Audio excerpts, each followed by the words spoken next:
Hi friends, welcome to number 1 ज्ञान काटा YouTube channel पर सभी साथियों का स्वागत है।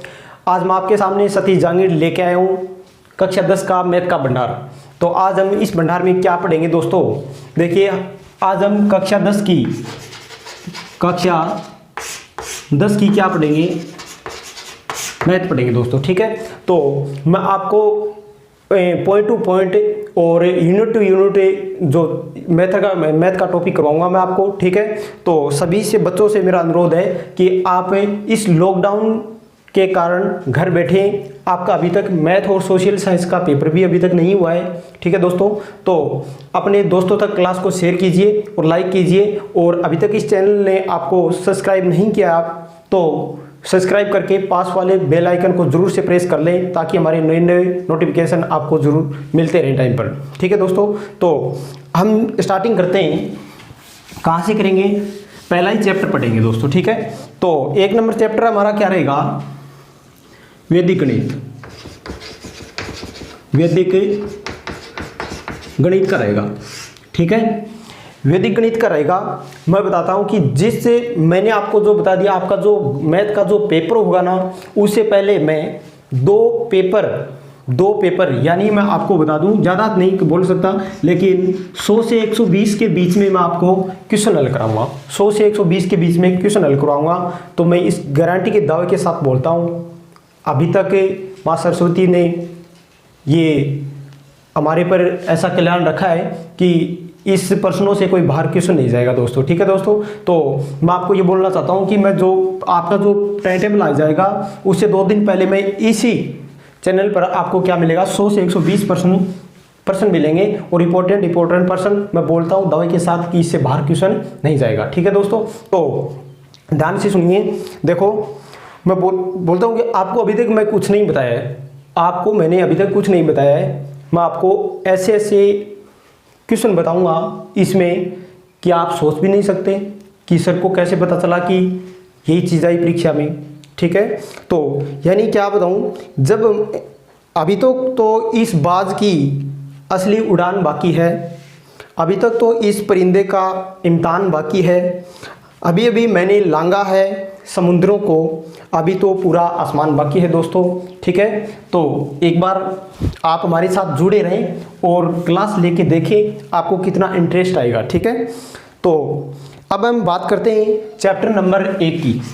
चैप्टर नंबर 1 की बात करते हैं। 1 नंबर चैप्टर है वो वैदिक गणित है। अब की बार जो नया अपडेट हो गया आया है, इसमें पहले क्या था, 1.1, 1.2, 1.3, 1.4, ऐसे इसी 1 नंबर चैप्टर के अंदर ऐसे 4 टॉपिक और बना रखे थे। इसने 4 टॉपिक और बना रखे थे, और उसमें बहुत सारे क्वेश्चन दे रखे थे, बहुत सारी विद्या दे रखी थी, बहुत लंबा चौड़ा झंझट था। ठीक है, तो अब की बार क्या कर दिया कि एक बना दिया, यूनिट एक ही बना दिया। ठीक है, और उसमें कितने क्वेश्चन है, उसमें 19 क्वेश्चन है। कितने क्वेश्चन है, 19 क्वेश्चन है। बुक खोल के, अपना रफ रजिस्टर खोल के बैठ जाइए आराम से।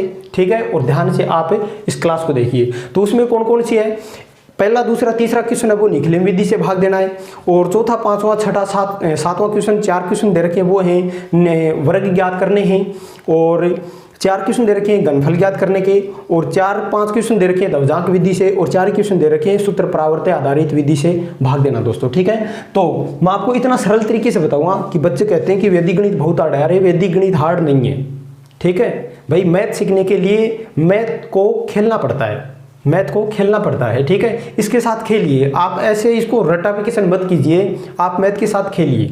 ठीक है, आप खेलोगे तो आपको मैं दाव के साथ कहता हूँ, आपको वास्तव में बहुत समझ में आएगी। ठीक है, तो दोस्तों अब जो हम पढ़ेंगे, देखिए आपको मैं पहले ये चैप्टर करवाऊंगा प्रश्नमाला 1 का, उसके बाद जो इसके अलावा इसमें कितनी विधियां दे रखी हैं, 1, 2, 3, 4, 5 विधियां दे रखी हैं। ठीक है, प्रश्नमाला 1 में पहली यूनिट में 5 विधियां दे रखी हैं। 5 विधियों के अलावा जो अनुप्रयोग हैं, उदाहरण में दे रखे हैं, वो भी मैं करवाऊंगा आपको। ठीक है, तो यानी वैदिक गणित में जितना मैटर है मैं आपको टोटल करवाऊंगा, एक भी बाकी नहीं रहेगा। ठीक है, तो आप मेरे साथ जुड़े रहें, देखिए।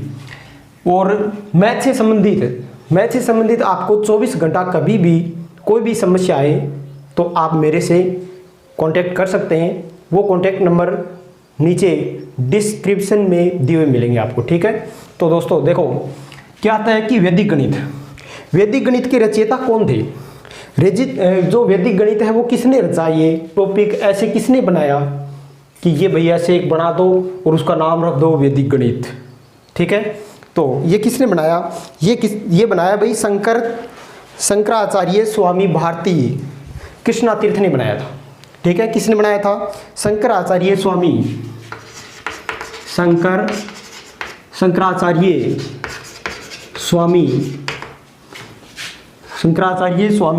भारती तीर्थ कृष्ण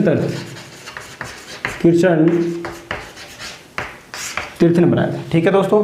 तो आज थोड़ी हवा भी चल रही है, थोड़ी आवाज़ क्लैरिटी नहीं आ रही होगी, तो आपसे रिक्वेस्ट है कि थोड़ी दिक्कतें आ रही हैं वो आप लॉकडाउन के कारण आ रही है। हमारा तो सेटअप है थोड़ा वो, क्योंकि मार्केट खुला नहीं है इसलिए थोड़ा आपको एक बार मार्केट जब नहीं खुलेगा तब तक आपको क्या इस बोर्ड और इस चौक के साथ पढ़ना पड़ेगा। उसके बाद में हम अच्छा बोर्ड आपको उपलब्ध करवा देंगे, तो आपको और भी आवाज़ क्लैरिटी और अच्छे क्लैरिटी बोर्ड के साथ आपको प्रोवाइड किया जाएगा, ठीक है। तो इसके रचयिता कौन थे भाई? शंकराचार्य स्वामी भारतीय कृष्ण तीर्थ थे, ठीक है। क्या हुआ कि स्वामी जी द्वारा ही ये 16 सूत्रों और 13 सूत्रों उपसूत्रों 16 सूत्र थे और 13 उपसूत्र थे, उसके द्वारा उस पर यह आधारित है। यानी 16 सूत्र तो किसके थे भाई? 16 तो सूत्र थे, मेन सूत्र थे वो, ठीक है। और उसके बाद में 13 उपसूत्र थे, 13 क्या थे? उपसूत्र थे, ठीक है। इन सूत्रों पर ही आधारित ये वैदिक गणित टिकी हुई है, ठीक है। और ये किसने बनाया? ये बनाया शंकराचार्य स्वामी भारती कृष्ण तीर्थ ने बनाया था, ठीक है। और ये इसके रचयिता थे, समझ में आ रहा है? अच्छा, इसकी समस्याओं को लेकर इन सूत्रों द्वारा गणित विषय में जितनी भी समस्याएं होती हैं या कैलकुलेशन होती हैं वो इस वैदिक गणित से क्या हो गई? बहुत ही कठिन से कठिन समस्याओं को, कैलकुलेशन को बहुत ही आसान बना देती है, ठीक है दोस्तों। यानी बहुत ही आसान बना। एक कैलकुलेटर यदि आप सीख जाओगे तो वास्तव में एक कैलकुलेटर बन जाओगे आप एक ऐसा कैलकुलेटर बन जाओगे कि वैदिक गणित वास्तव में वैदिक गणित है। बच्चे बोलते हैं कि वैदिक गणित तो बहुत हार्ड है, ट्रिग्नोमेट्री भी बहुत हार्ड है। अरे हार्ड नहीं है, आपको थोड़ा सा हमारे साथ जुड़ा रहना पड़ेगा, आप मैथ ऐसे खेलोगे, ठीक है। तो डरने की कोई बात नहीं है। देखिए हम चलते हैं, ज़्यादा बातें नहीं करके, टाइम वेस्ट नहीं करके हम आगे क्लास को आगे बढ़ाते हैं और चैप्टर के क्वेश्चन करते हैं। तो देखिए दोस्तों, हमारा पहला क्वेश्चन क्या है? पहला क्वेश्चन है, किताब में देखिए, निम्नलिखित विधि से भाग दीजिए। निखिल विधि से,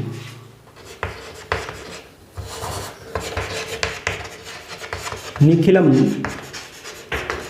विधि से भाग करना है, ठीक है। इसी का पहला क्वेश्चन है। एक नंबर क्वेश्चन है 1245 में भाग देना है किसका? 97 का भाग देना है, ठीक है। 97 का भाग देना है, ठीक है। तो सबसे पहले आपको ये देखना है कि बोलेगा कि आधार चेक, देखो इसका कहाँ होगा? अब आधार कितना होगा भाई? आधार तो या तो आपको मिलेगा 10 या मिलेगा 100 या मिलेगा 1000। अब वो क्वेश्चन में दिया हुआ नहीं मिलेगा, ये आपको देखना पड़ेगा, ठीक है। कैसे? देखो ये चीज़ क्या है, जैसे मैं आपको एक छोटी सी चीज़ बता दूँ एक बार।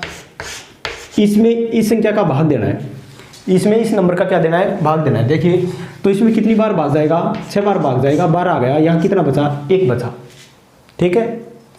आपने छोटी क्लासों में पढ़ा होगा। देखिए इसको क्या बोलते हैं भाई? भागफल। और इसको क्या बोलते हैं? शेषफल। क्या बोलते हैं? शेषफल बोलते हैं, ठीक है। लेकिन इसको क्या बोलते हैं? भाजक। क्या बोलते हैं? भाजक। और इसको क्या बोलते हैं? भाज्य, ठीक है। ये चीज़ आपको ध्यान में रखनी है। अच्छा, तो ये हमारा जिस संख्या का, जिस नंबर का हम भाग देते हैं उसे भाजक बोलेंगे, और जिससे नंबर में भाग देते हैं, जिसके अंदर इन भाग देते हैं, उसको क्या बोलोगे? भाज्य बोलेंगे, ठीक है। ये चीज़ ध्यान में रखनी है। अच्छा, अब इसमें भाग देंगे तो ये हमारा भाजक देखिए किसके पास में है? ये भाजक है 100 के पास में। तो आधार हमारा कितना हो गया? 100 हो गया। आधार कितना हो गया? 100 हो गया, ठीक है। देखिए यहाँ पर लिखोगे आप आधार हुआ 100। आधार कितना हुआ दोस्तों? 100 हुआ। इसके बाद में हम देखनी है पूरक संख्या ज्ञात करनी है। इसकी क्या ज्ञात करनी है? पूरक संख्या ज्ञात करनी है। अब वो क्या होता है? नाम देखने से पता लग जाए। पूरक संख्या, विचलन होता है, आपने विचलन सुना होगा, विचलन यानी जो आधार होता है उसका, इसका और इसका, यानी कितने की कमी है वो ज्ञात करेंगे। जो संख्या है हमारी उसमें से क्या घटाएंगे, आधार घटाएंगे, यानी 97 माइनस 100 बराबर कितना बचेगा, माइनस का 0 3 बचेगा। अब 0 क्यों लगाया, क्योंकि आधार में 0 कितने हैं भाई, 2 हैं, तो यहाँ पर कोड भी कितने होना चाहिए, 2 होना चाहिए, ठीक है। तो सिंगल नहीं लिख रहा है। यदि आधार हमारा 10 होता तो हम 3 लिख सकते थे, लेकिन अब आधार में 2 0 है तो यहाँ पर कोड भी कितना होना चाहिए, 2 होना चाहिए, 0 3 होना चाहिए, ठीक है। अच्छा, अब आपको ये देखना है, देखो ध्यान से, अब आपको 3 कॉलम बनाना है, पहला कॉलम, दूसरा, तीसरा, ये 3 कॉलम बना दिया, ठीक है। 3 कॉलम बनाने के बाद में पहले यहाँ पर आपको लिखना है क्या, भाजक, यहाँ क्या लिखना है, भाजक लिखना है, और यहाँ पर क्या लिखनी है भाई, पूरक संख्या लिखनी है, यहाँ क्या लिखनी है, पूरक संख्या लिखनी है, ठीक है। अच्छा, तो भाजक कितना है हमारा 97 और पूरक संख्या कितनी है, -03, कितनी है, -03। जो -03 आ रही है, अब ये आपको ध्यान में रखना है, ये जो प्रावर्त विधि होती है ना उसमें चेंज नहीं होता, लेकिन इस में किस में कर रखे हैं, निकलन विधि में कर रहे हैं, निकलन विधि में कर रहे हैं, तो इसको क्या करेंगे, चेंज करेंगे। यहाँ पर ध्यान से सुनिए, देखो इस ये जो माइनस में दे रखा है तो इसको किस में कर देंगे भाई, प्लस में कर देंगे, तो यहाँ पर ये हो जाएगा प्लस का, ठीक है। ध्यान में आ रहा है ना। अब ध्यान से देखिए, आधार में 0, पहले कॉलम की बात हो गई, बात रही सेकंड और थर्ड कॉलम की, ठीक है। अब आप ये जो हमारा भाज्य बच गया, आधार में देखिए कितने 0 हैं, आधार में 2 0 हैं, आधार में 2 0 है तो इसका लास्ट वाले 2 अंक है वो कहाँ पर आएंगे, थर्ड कॉलम में, 4 5 यहाँ लिखेंगे, और बाकी के जो शेष कितने भी बच गए वो कहाँ लिखोगे, यहाँ लिखोगे। समझ में आ रहा है ना। और बीच में थोड़ी जगह छोड़नी है क्योंकि यहाँ पर नीचे शेषफल आएगा इसके, ठीक है। अच्छा, अब इस कॉलम में जाए, यहाँ पर जो भी नंबर आएगा वो क्या होगा, हमारा भागफल होगा, और यहाँ जो नंबर आएगा थर्ड कॉलम में वो हमारा क्या होगा, शेषफल होगा, ठीक है। तो देखिए कैसे करेंगे, पहले इसका 1 का 1 यहाँ उतारना है, यहाँ कितना भी नंबर हो उसको यहाँ उतारना है, ठीक है, यानी जोड़ करना है उस लाइन का। इसको इससे क्या करना है, गुणा करना है, क्या करना है, गुणा करना है। इसको इससे गुणा करेंगे कितना आएगा, 0 3 हो गया, ठीक है। 1 × 0 3 कितना होगा, 0 3, तो 0 यहाँ लिखोगे और 3 यहाँ लिखोगे। जिसको जोड़ के नीचे लिखना है उससे जस्ट अगली लाइन के नीचे से चालू करना है आपको, ठीक है। अच्छा, अब इसका करो, कितना हो गया, 2, और 2 को इससे गुणा कर दो, कितना, 0 6, तो यहाँ 0 आएगा और यहाँ 6 आएगा, ठीक है। अब इसको खाली छोड़ना आपको, ये मतलब कर देना कि 0 यहाँ लिख दिया और 6 यहाँ लिख दिया, नहीं, ऐसे बराबर में होना चाहिए। अब इसको जोड़ दो, 5 6 11 का 1 और 7 और 1 8। समझ में आया ना, कितना आसान है, कोई हार्ड भी नहीं है। तो देखिए ये जो हमारा कॉलम आया सेकंड कॉलम, ये क्या है, भागफल है, और भागफल हमेशा भाजक से क्या होता है, छोटा होता है, ये आपको ध्यान में रखना है। यदि सॉरी, ये शेषफल होता है, शेषफल हमारा इससे भाजक से क्या होता है, हमेशा छोटा होता है, ठीक है। तो यहाँ पर 97 और यहाँ पर कितना 81 है, तो इसमें इसका भाग नहीं जा रहा है और नहीं जा रहा है, तो यहाँ पर भाग बंद हो गया, ठीक है। तो हमारा भागफल नीचे लिखोगे, भागफल कितना आएगा, भागफल 12 आएगा, और शेषफल आएगा वो कितना आएगा, 81 आएगा, ठीक है। समझ में आ गया, ध्यान से देख लीजिए आप, कोई हार्ड नहीं है। आपको पहले लेना है आधार, भाजक को देखिए, आधार लिखने के बाद में पूरक संख्या देखनी है, ठीक है। पूरक संख्या यदि माइनस है तो प्लस कर दो, माइनस है तो क्या कर दो, प्लस कर दो, ठीक है, और प्लस है तो माइनस कर दो। यहाँ भाजक लिखना है, यहाँ पूरक संख्या लिखनी है, ये आपको मैंने बता दिया, ठीक है। अब अगला क्वेश्चन और करते हैं, नेक्स्ट प्रश्न। अगला क्वेश्चन क्या रहेगा, अगला प्रश्न आपका है, अपनी किताब में ध्यान से देखिए, बुक होगी आपके पास। दूसरा प्रश्न 2 नंबर क्वेश्चन है, 311 में भाग देना है 8 का, ठीक है। तो वही देखना है भाई, आधार कितना, 8 10 के पास में तो 10 हो जाएगा। पूरक संख्या कितनी होगी, पूरक संख्या यानी 8 माइनस 10, 8 माइनस 10 बराबर माइनस का 2, यहाँ पर 0 है, 1 है, तो यहाँ पर 1 ही लिखने की जरूरत है, ठीक है। तो ये किसके हो जाएंगे, प्लस के हो जाएंगे, किसके हो जाएंगे, प्लस के हो जाएंगे, ठीक है। अच्छा, अब ध्यान दीजिए, देखो 1 2 3 क्या बनाने, कॉलम बनाने।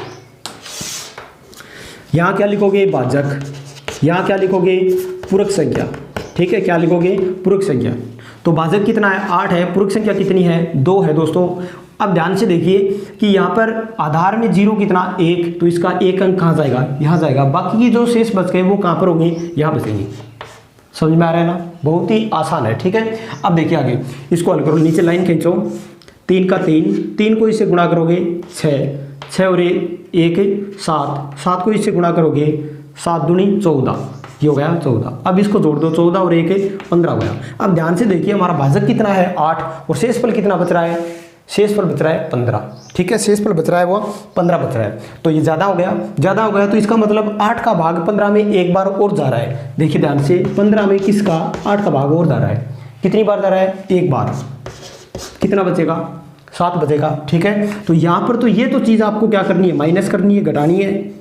ठीक है, और ये जो भागफल है वो क्या करना है, ऐड करना है। भाई 37 तो आपने भागफल निकाल दिया। अब ये आगे क्वेश्चन क्या बोल रहा है कि एक भागफल और शेष है इसमें। ठीक है, वो भी आपको क्या करना है, ऐड करना है इसमें।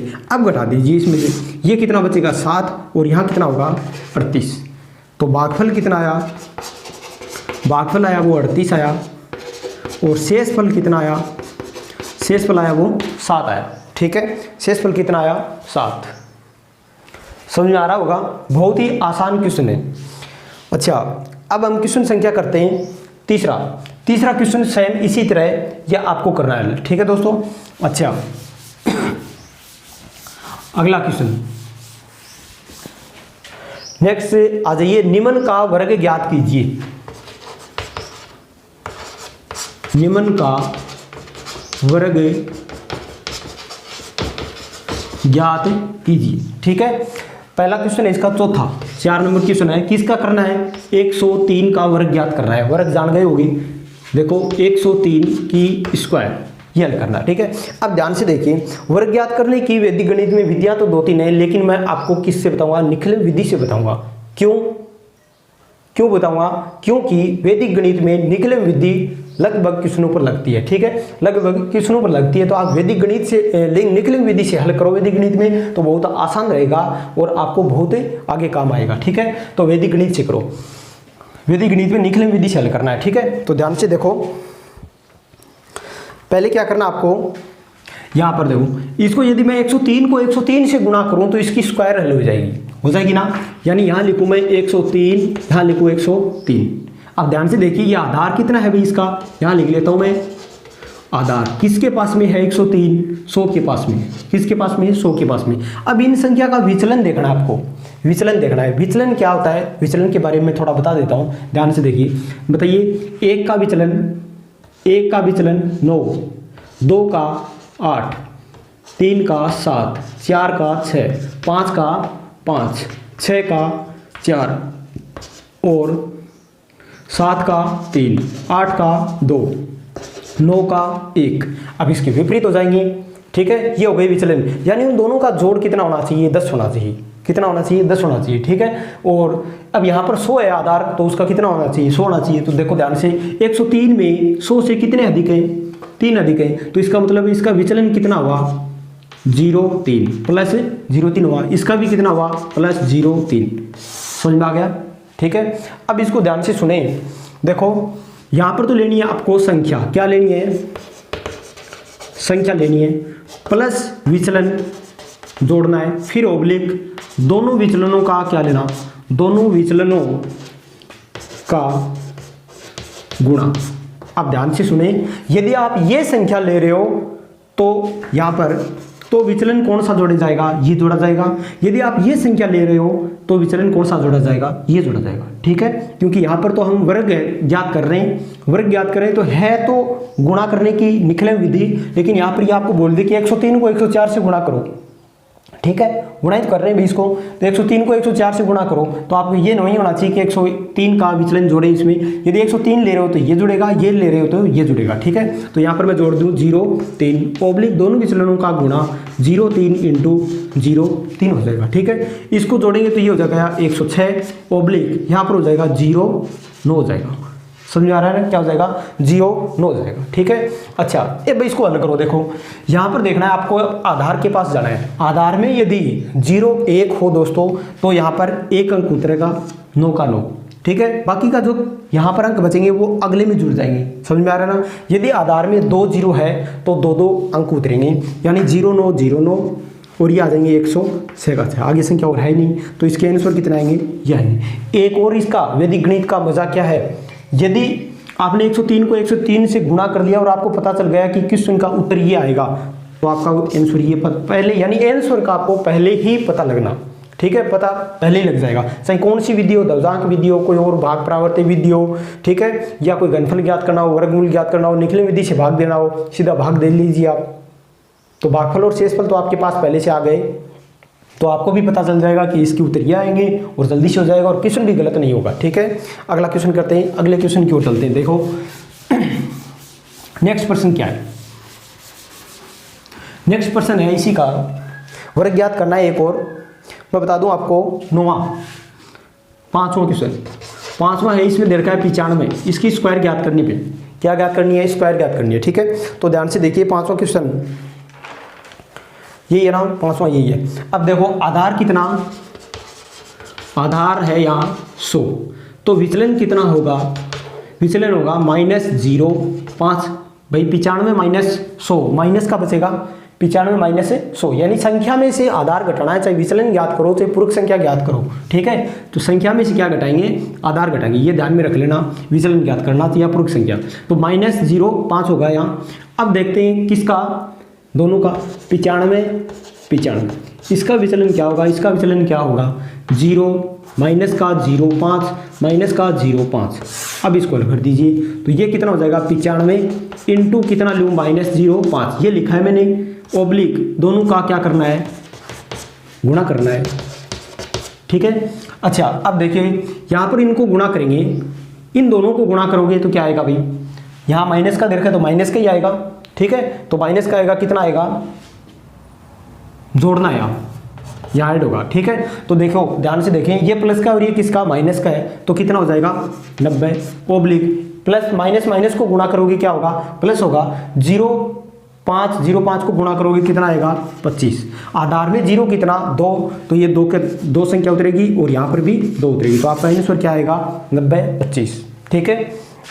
अब अगले क्वेश्चन की ओर बढ़ते हैं, ठीक है। अगला क्वेश्चन क्या है दोस्तों, देखिए अगला प्रश्न आता है क्वेश्चन संख्या, एक और मैं वर्ग का बता रहा हूँ आपको, 204 का बता देता हूँ, ठीक है। ये लो 204, इसकी स्क्वायर ज्ञात करनी है आपको, ठीक है। छठा क्वेश्चन है, 6 नंबर क्वेश्चन, इसका किस तरह करेंगे वही ज्ञात करना है, मैं सीधा बोल रहा हूँ, आधार कितना होगा 204, ठीक है, आधार कितना होगा 204। अब यहाँ पर एक और बात है, एक और ध्यान से देखिए क्या होगा इसमें ये देखना है भाई कि उपाधार लेना पड़ेगा, क्या लेना पड़ेगा, उपाधारांक की आवश्यकता पड़ेगी। क्यों, क्योंकि ये देखो 10 के भी नज़दीक नहीं है, 100 के भी नज़दीक नहीं है, 1000 के भी नज़दीक नहीं है, यहाँ पर ये संख्या किस में आ रही है, 100 से बहुत दूर हो रही है। यदि संख्या 10 के आसपास हो, 100 के आसपास हो, 1000 के आसपास हो, तो आपको बिना उपाधार से ही हल करना है। यदि थोड़ी दूरी ज़्यादा ले रही है तो वो संख्या किसकी, उपाधार अंक लेके हल करनी पड़ेगी, ठीक है। उपाधार कैसे लेंगे ये ध्यान से देखना, आधार कितना हो गया यहाँ, आधार मान लोगे आप 100, आधार कितना मानेंगे यहाँ पर 100 मान लो, ठीक है। अच्छा अब देखिए उपाधार अंक ज्ञात करना है, उपाधार अंक अब कैसे ज्ञात करें, यदि इस आधार का मैं इसमें भाग दूं तो कितनी बार जाएगा भाई, 2 बार जाएगा, कितनी बार 2 बार, तो उपाधार अंक कितना हुआ 2 बार, ठीक है। या फिर ऐसे बोल सकते हो कि 204 कौन से पूर्ण आंकड़े के नज़दीक में है, 200 के बराबर है, 300 के नज़दीक में है, 200 के नज़दीक में है, ठीक है। तो 200 के नज़दीक में है तो इसका मतलब यहाँ पर इसका ये क्या हो गया, उपाधार हो गया, ठीक है। लेकिन मेन तरीका तो यही है कि आधार का इस संख्या में क्या देना है, इसको भाग देना है, 2 बार भाग जाता है तो उपाधार अंक कितना होगा 2 होगा, ठीक है। समझ में आया। अब आपको यहाँ पर देखना है विचलन, विचलन ज्ञात करना है, ठीक है। विचलन किस तरह ज्ञात करोगे, विचलन ज्ञात करना है, देखो 204 यहाँ दे रखा है, यहाँ कितना दे रखा है 100, पहले ये देखो कि 200 से कितने अधिक है, 200 से कितने अधिक है 4 अधिक है, तो इसका मतलब +04 अधिक है, ठीक है। अब आपको उसी तरह हल करना है, उसी तरह हल करना है, लेकिन इसमें क्या आ गया, उपाधार अंक और आ गया, उपाधार अंक आ जाएगा तो क्या करना है आपको, देखो यहाँ पर पहले लेना है 204, इसका क्या ज्ञात करना है विचलन, इसका भी होगा +04, इसका भी होगा +04। अब हल कर लीजिए, यहाँ क्या लिखना है आपको, पहले उपाधार अंक लिखना है, क्या लिखना है, उपाधार अंक लिखना है, उसके बाद में क्या लिखना है, यहाँ पर संख्या प्लस विचलन लिखना है, ओब्लिक फिर क्या लिखना है, दोनों विचलनों का उसमें क्या कर रहे थे, दोनों विचलनों का गुणा कर रहे थे। यहाँ पर क्या करेंगे, विचलन की स्क्वायर करेंगे। क्या करेंगे, विचलन की स्क्वायर करेंगे। तो समझ में आया। अब इसको हल कर दीजिए। उपादारांक कितना, उपादारांक है हमारा 2, संख्या कितनी 204 प्लस विचलन कितना 0,4 ओब्लिक विचलन की स्क्वायर यानी 0,4 की स्क्वायर हो जाएगी। ठीक है, अब आगे हल कर दीजिए इसको। ठीक है, तो ये हो जाएगा 2 इंटू 208 ओब्लिक ये हो जाएगा 16। तो ये हो जाएगा कितना 2 8 16 और 2 दूनी 4 ओब्लिक है 16। अब देखिए आधार में 0 कितना है, आधार में 0 कितना है, आधार में 0 आ रहा है कितना भाई, आधार में 0 आ रहा है 2, आधार में 0 कितना आ रहा है 2। तो यहाँ पर 0,4 को गुणा करोगे तो यहाँ पर आएगा, ये ध्यान से देखिए 0,16 आएगा। ठीक है, यानी 0,4 इंटू 0,4 4 चौका 16 इंटू फिर इसको करोगे इतना आएगा। ये ध्यान से देखना आपको। ठीक है, यदि ये 0 नहीं लगाएंगे तो क्वेश्चन क्या हो जाएगा, गलत होगा। अब यहाँ पर देखो आधार में 0 कितना 2, तो यहाँ से 2 अंक लेना है आपको, लास्ट वाले 2 अंक उतरेंगे यानी 6 और 1।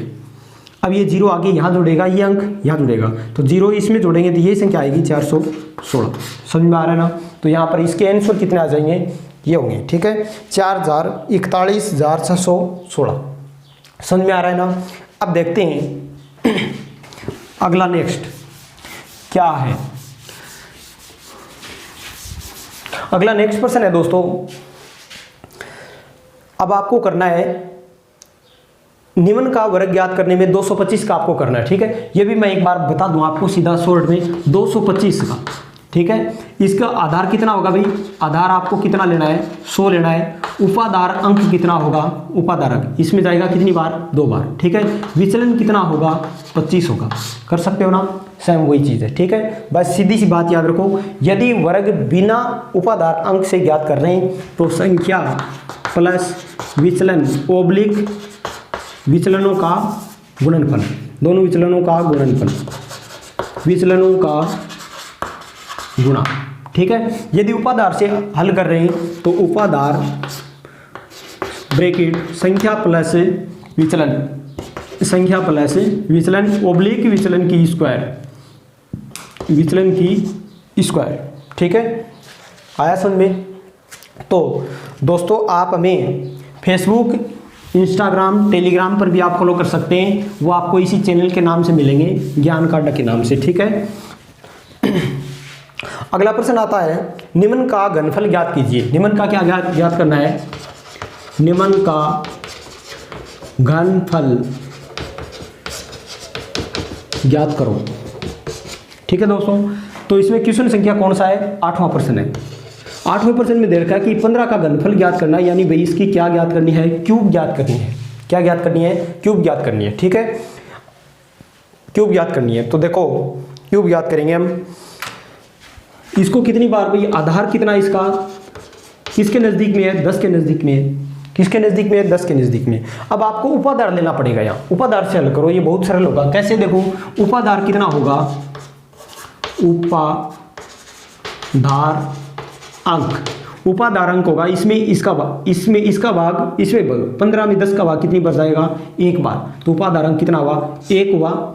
उसके बाद में विचलन देख लो, विचलन कितना होगा, 10 से कितना अधिक है, 5 अधिक है, तो विचलन कितना हो जाएगा, 5 हो जाएगा। ठीक है, आधार में 0 1 है तो 1 अंक यहाँ पर रखना है।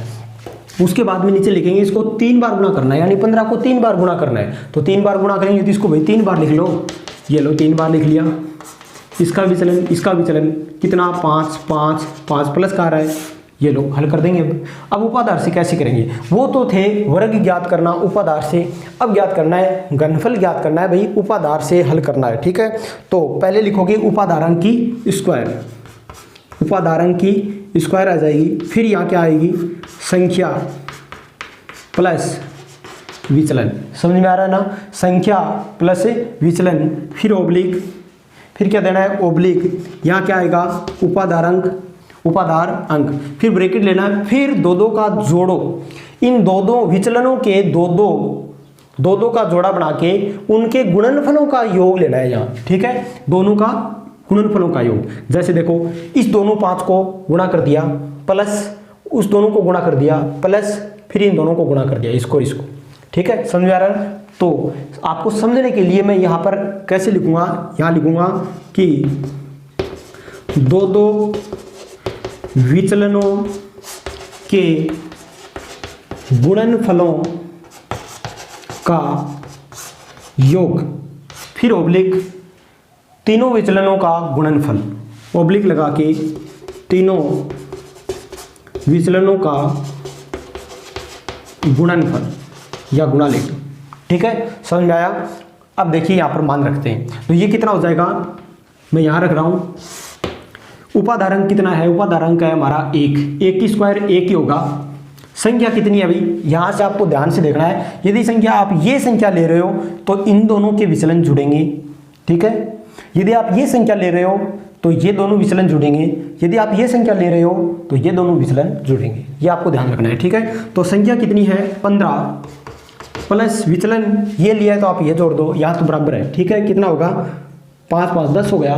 फिर ओब्लिक उपाधारक, उपाधारक है 1, फिर दोनों का गुणा कितनी बार 25 25 ये और ये 25, फिर हो जाएगा 25 प्लस 25 प्लस 25 और ये ओब्लिक तीनों का गुणा, यानी 25 की स्क्वायर कितनी हो जाएगी 625 हो जाएगी। ठीक है, समझ में आया, वहाँ दिख रहा है ना आपको, चलो ठीक है दिख रहा है। अच्छा, उसके बाद में आगे क्या करना है, इसको हल कर लो भाई। 15 प्लस 10 कितने हो गए 25 और एक गुणा कर दिया, ओब्लिक ये दोनों जोड़ दो, तीनों जोड़ दो, 25 25 50 और 25 75 ओब्लिक 625। चलो अब चलो आधार के पास।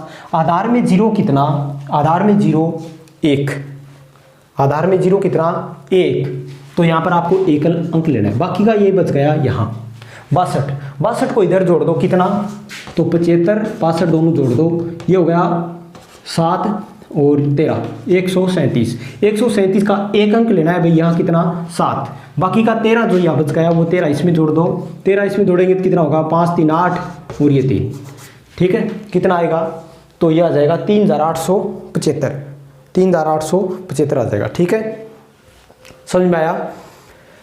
और आप देख लेना, सही कर लेना भाई, 625 का 25 5 और ये इसमें जुड़ गया 5 6 7 और 7 और 6 13, यहाँ 3 आएगा। ठीक है, तो 3375 आएगा। समझ में आ रहा है ना। बहुत ही मैं आपको आसान तरीका बताऊंगा, चाहे कौन सी भी यूनिट हो, इसमें कौन सा भी चैप्टर हो, प्रत्येक का अलग से ही तरीका मिलेगा। ठीक है, वास्तव में आप बोलोगे कि जिस बच्चे को मैथ से बिल्कुल दूर भगा रही है ना, जिसको मैथ, मैं उसको पास में लेके आऊँगा, उसको मैथ के साथ में खिलाना सिखा दूंगा। ठीक है, आपको मैं ये नहीं बोल रहा हूँ कि आप मैथ पढ़िए तैयारी कीजिए, नहीं, आपको मैथ के साथ खेलना है। ठीक है, तो अगला प्रश्न करते हैं। नेक्स्ट प्रश्न क्या होगा, आपको सूत्र लिखने की जरूरत नहीं है, सीधा हल करना है। ठीक है, देखिए अगला प्रश्न, नेक्स्ट प्रश्न दे रखा है आपका 9वां क्वेश्चन है 91 दे रखा है। इसका क्या करना है भाई, क्यूब ज्ञात करनी है। ठीक है, क्यूब ज्ञात कैसे करेंगे, इसको लिख लो, आधार कितना, आधार 100 है, 100 के नज़दीक में है। उसके बाद में उपाधार देख लो कितना है, उपाधार अंक कितना होगा, उपाधार अंक होगा इसका, इसमें इसका भाग कितनी बार जाएगा भाई, एक बार जाएगा। कितनी बार जाएगा, एक बार जाएगा, क्यों, ये किसके नज़दीक में आ रहा है, 100 के नज़दीक में आ रहा है। ठीक है, तो ये उपाधार अंक हो जाएगा 1। उसके बाद में विचलन देखना है, क्या देखना है, विचलन कितना होगा, विचलन देखो कितना होगा -9 होगा, कितना 0,9, माइनस का 0,9 होगा। ठीक है, अच्छा अगला देखो, यहाँ हम हल करेंगे तो ये इसको 3 बार लिख लेंगे, 91 91 91, इसका विचलन क्या -9 -9 अब देखो हल करो, पहले उपाधारक कितना है, उपाधारक है 1, कितना है 1, यहाँ लिख देंगे 1, ब्रैकेट संख्या 91 प्लस क्या लिखूं -9 कितना होगा भाई, माइनस के 18 होगी। ठीक है, प्लस माइनस को गुणा करोगे तो यहाँ क्या आ जाएगा, माइनस ही आएगा, तो मैं सीधा लिख सकता हूँ क्या ऐसे इसको -18। ठीक है, उसके बाद में ओब्लिक उपाधारक 1, दो का जोड़ा बना के फिर उनका योग करना है। ठीक है, -9 यानी यहाँ लिख देता हूँ भाई -9 इंटू, देखो ये हो जाएगा 81 प्लस 81 प्लस 81। ठीक है, ओब्लिक तीनों विचलनों का गुणा, तीनों विचलनों का गुणा करना है। यानी 9 को 9 से 9 फिर 9 से करेंगे तो कितना आएगा 729 आएगा। यानी 9 को 9 से करेंगे कितना आएगा भाई 81, इसको 9 से करना है 9 और 9 8 72। समझ में आ रहा है ना, ठीक है।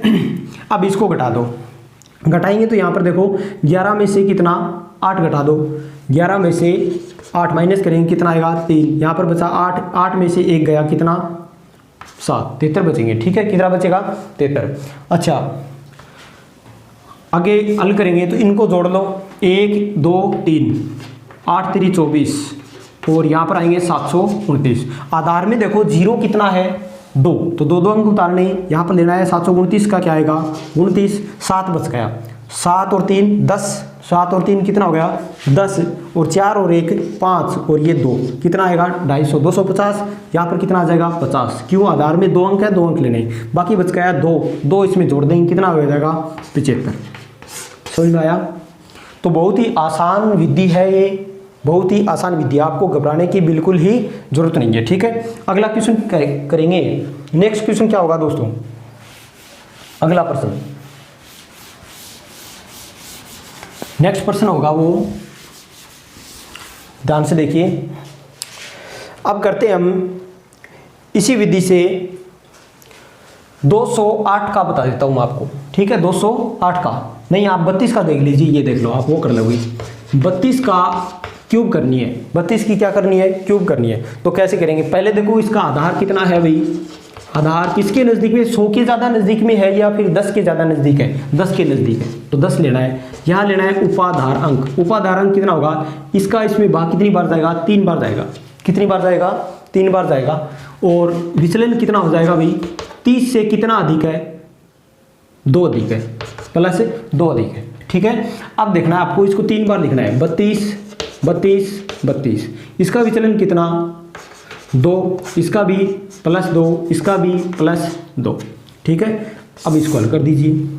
उपाधार अंक 3, संख्या 32, विचलन 4 ओब्लिक उपाधार अंक 3, 2 2 का जोड़ा 2 दूनी 4 +4 +4 और फिर तीनों का गुणा 2 दूनी 4 4 दूनी 8 हो गया, ठीक है। समझ में आ रहा है ना, बहुत ही आसान है, ठीक है। अब इसको हल कर लीजिए, देखो ये हो गया 3 और कितना है 4 5 6 और ये 3 इंटू, इसको हल करेंगे तो 3 इंटू 12 ओब्लिक 8, ये तीनों जोड़ दिया मैंने 4 4 4, तीनों को जोड़ा है, ठीक है। इसको इससे गुणा कर दीजिए, 3 से का 18 और 3 तिया 9 और 1 10 ओब्लिक, ये हो जाएगा 12 तिया 36 ओब्लिक 8। आधार में जीरा कितना 1, तो एक एक अंक उतारना है, 8 का 8, 36 का 6 और इसमें जोड़ दीजिए कितना 11, तो यहाँ पर हो जाएगा ये 11 111 आ जाएंगे, ठीक है। 8 और 3 11 111 हो जाएंगे टोटल। अच्छा तो ये समझ में आया होगा आपको, बहुत ही आसान है, इतना कोई हार्ड नहीं है। हाँ भाई यहाँ पर देखो हमने गलती कर दी, यहाँ पर कितना है स्क्वायर है, तो यहाँ पर कितना होगा ये 9 होगा, ठीक है 9 हो जाएगा। और इसको इससे गुणा करेंगे तो 9 चौका 54 और 9 3 27 और 5 27 और 5 हो जाएंगे ये, ठीक है 32 हो गए। अब देखो इसको, तो ये हो गया 8 6 और यहाँ जाएंगे 7 और ये हो गया 32, ठीक है। पिछला भी आप चेक कर लेना, यहाँ पर क्या आएगी स्क्वायर आएगी, उपाधार अंक की स्क्वायर होगी, ठीक है। अच्छा तो दोस्तों अगली विधि क्या होगी, अब देखिए अगला नेक्स्ट क्वेश्चन है वो है सूत्र द्विभाजक विधि से भाग देना है। द्विभाजक विधि का क्या देना है भाग देना है। द्विभाजक विधि का मैं आपको एक क्वेश्चन बता देता हूँ क्या होगा।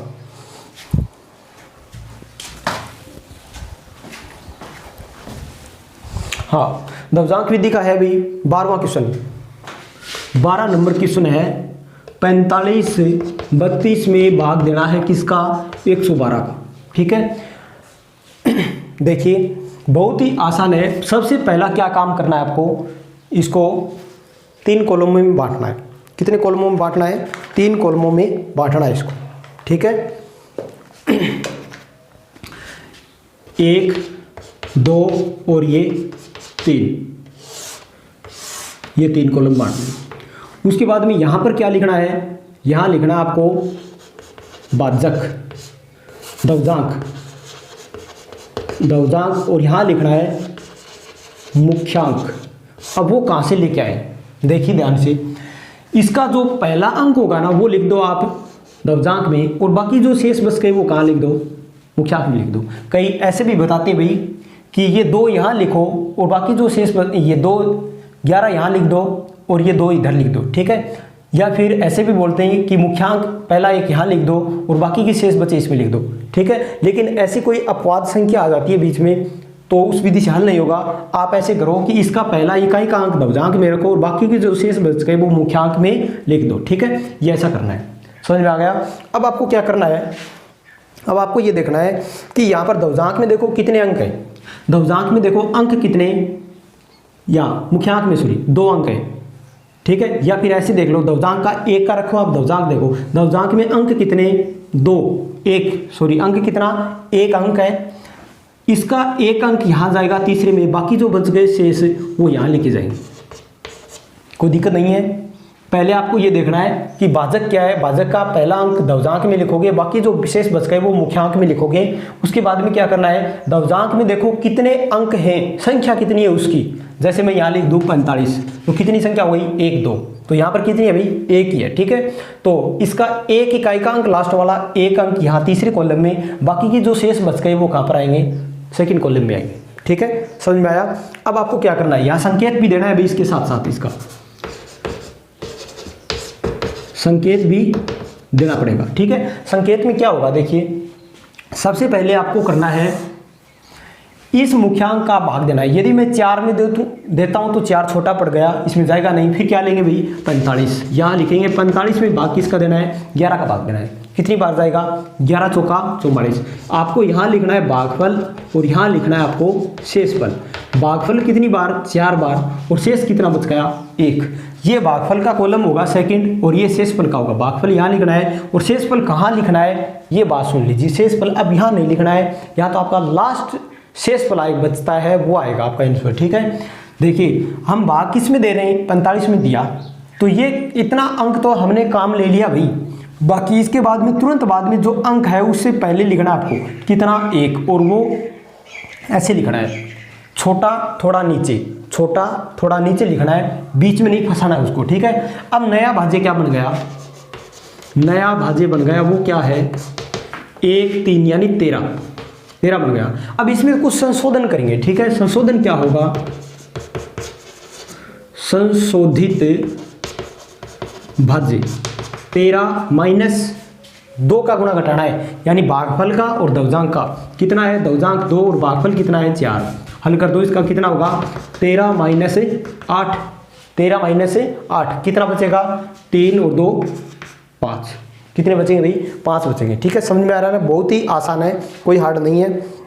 अच्छा इसके बाद में आगे अब इसको भाग देना है, संशोधन करने के बाद में इसमें भाग देना है, ठीक है। किस में भाग देंगे, इस 5 में भाग देंगे, संशोधन में भाग देते हैं। किस में देंगे भाई 5 में, 5 में भाग दो, 2 नंबर भाग 5 भाग 11। मुख्यांक का केवल यही काम होगा, केवल भाग देने का, भाजक का काम करेगा ये। किसका काम करेगा, भाजक का। और दवजांक क्या काम करेगा भाई, संशोधन करेंगे, नया भाज्य में संशोधन करेंगे, तब वो भागफल के साथ गुणा करके फिर उसमें से माइनस होगा, ठीक है। समझ में आया। तो यहाँ पर क्या बचेगा भाई, भागफल क्या आएगा और शेषफल क्या आएगा, ये 2 चीज़ देखनी है आपको, ठीक है। शेषफल क्या आएगा, भाग और शेष 2 चीज़ लिखनी है। भाग कितनी बार जाएगा 11 कम 11 1 ज़्यादा हो गया, तो भाग कितनी बार दोगे भाई 0 बार, और शेषफल कितना बचा 5 बचा। ये तो भाग तो आपको आते होंगे, ठीक है। शेषफल कितना बचा 0 बचा, ठीक है। उसके बाद में आगे क्या होगा, नया भाज्य, या ये लिख दो भागफल 0 शेषफल कितना 5, इसमें भाग दे दिया। अब क्या लिखना है, यहाँ लिखना है, ठीक है। अब इसके बाद में क्या लिखना है, नया भाज्य क्या होगा, नया भाज्य कितना बन गया 52। अब इसके अंदर संशोधन करो, संशोधित भाज्य क्या होगा 52 माइनस दवजांक इंटू भागफल। अब भागफल आपको पूरा नहीं लेना है, जो बाद में लास्ट में जो अंक प्राप्त हुआ है ना वो लेना आपको, ठीक है। तो 2 इंटू 0 कितना आएगा 52 माइनस 0 बराबर कितना बचा 52। आगे और कोई संख्या है नहीं, तो इसको संशोधन को आप लास्ट में यहाँ लिख लीजिए, ठीक है। अब हमारा देखिए भाजक कितना था 112, शेषफल कितना 52, सही है। क्यों, भाजक से शेषफल हमेशा क्या होता है, छोटा होता है, यानी भाजक तो होता है हमेशा छोटा। भाजक छोटा होगा, भाजक बड़ा होगा और शेषफल क्या होगा भाई, छोटा होगा। इस कंडीशन में होंगे दोनों, ठीक है। तो आप यहाँ पर नीचे लिखोगे अब भागफल और शेषफल, दोनों चीज लिखनी है। भागफल कितना है 40 और शेषफल कितना है दोस्तों 52 आया, ठीक है। तो आपको समझ में आए होंगे क्वेश्चन, बहुत ही आसान है, आपको ऐसे कोई घबराने की जरूरत नहीं है कि वैदिक गणित है भाई ये समझ में नहीं आती। और परीक्षा में 4 नंबर की आती है, कितने नंबर की आती है भाई, अंक में 4 अंक के क्वेश्चन पूछे जाएंगे आपको परीक्षा में, ठीक है दोस्तों। तो आज की कक्षा को हम यहीं पर विराम देते हैं। आपसे मेरा रिक्वेस्ट है कि वीडियो को ज़्यादा से ज़्यादा शेयर किया करो, क्लास को सबसे ज़्यादा शेयर किया करो और एक लाइक भी करा करो, ठीक है। तो अपने दोस्तों तक शेयर करो ताकि उनको लॉकडाउन के कारण घर बैठे ही उनको क्या मिले, लाभ मिल सके, वो भी एग्जाम की तैयारी कर सके, ठीक है। तो आज की कक्षा को यहीं पर विराम देते हैं, कुछ ब्रेक के बाद फिर मिलेंगे, धन्यवाद।